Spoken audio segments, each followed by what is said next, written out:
Hi guys, my name is Umair and welcome to Umair's Workshop. Today I am going to open and review this magnet alarm.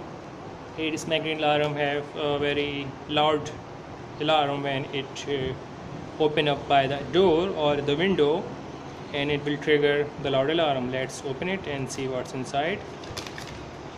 So it have two pieces. One is a magnet and one is a circuit.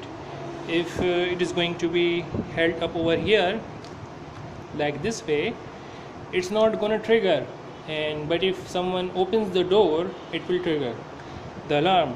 So let's see from the front. You are going to take out its safety feature and then put it back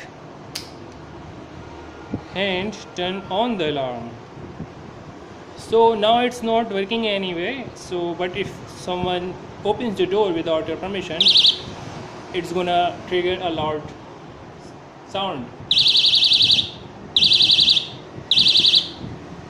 So let's suppose if it is your door and someone is going to open it like this, it's gonna trigger an alarm.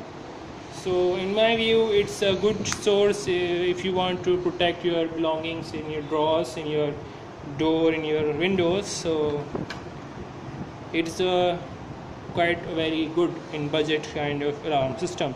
So if you like this video, please like, subscribe and share, and goodbye.